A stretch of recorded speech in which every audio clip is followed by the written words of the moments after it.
Hello, it's Wednesday, March 27th, 2019. I'm Steve Houston with Compass Communications, and I'm here again with Joe Terrell of Terrell & Company. We're going to visit a little bit about the markets and investing. And Joe, the first quarter is getting ready to end. It started off like gangbusters, but of late there is trepidation about the world economy. What are your thoughts? Well, there's no question, Steve, that towards the end of last year, November, December, investors all over the world became worried that we were going into a worldwide recession and the world economy was going to be poor.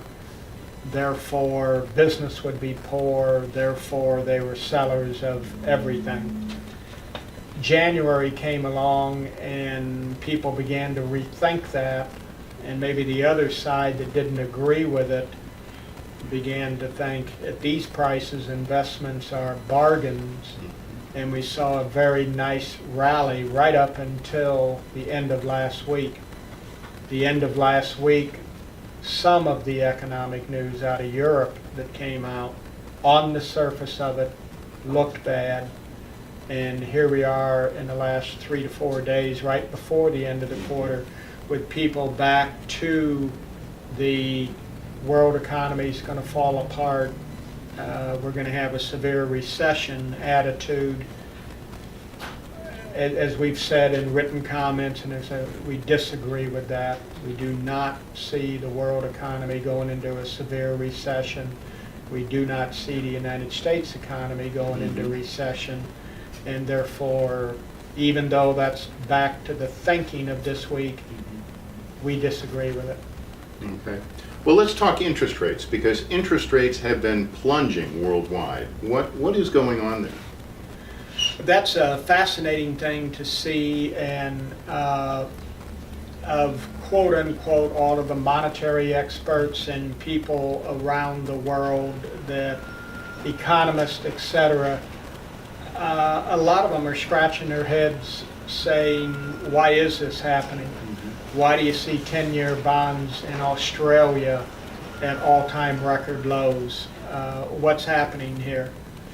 I want to offer what I think is probably one of the primary reasons is with all the money that has been created by central banks around the world, particularly in Europe and Japan and places like that, with the tremendous money creation, it's got to go somewhere. It's got to be invested somewhere.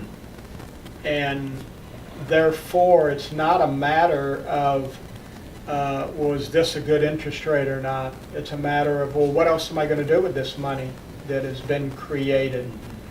And I think it's that simple. There's too much supply of money around the world that continually drives down interest rates. Well, what gets it started?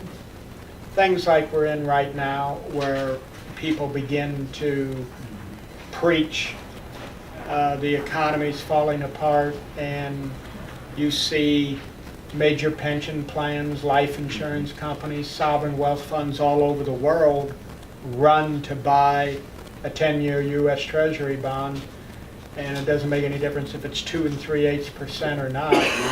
It's, what else am I going to do with this money? I'm going to buy that.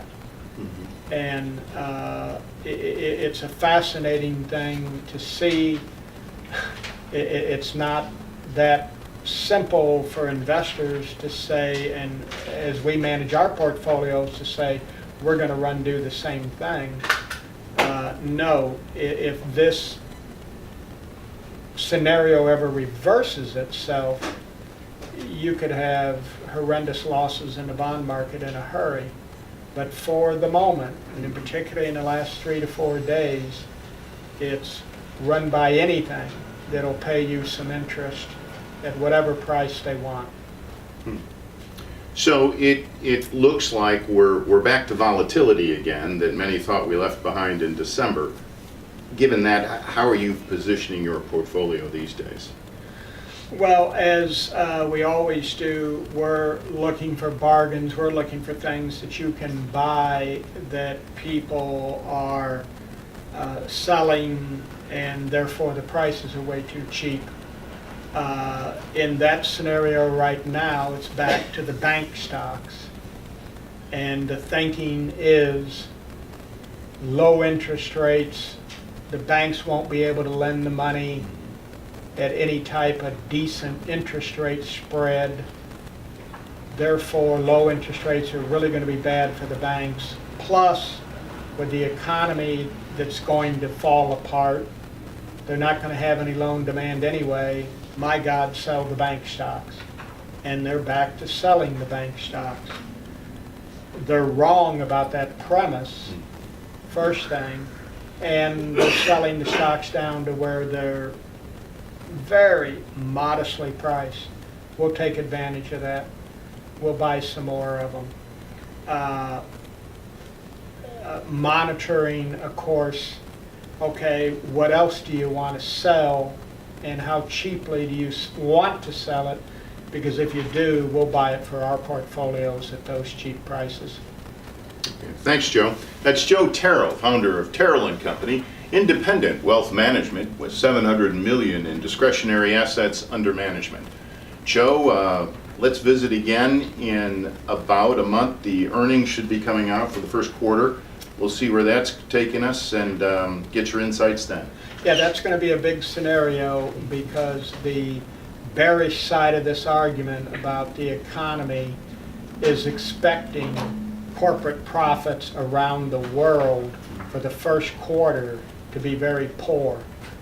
I don't believe that's going to be the case. So it'll be very fascinating to see come the third week of April when corporations all over the world start reporting what they have to say, and also what they have to say as their outlook for the balance of the year.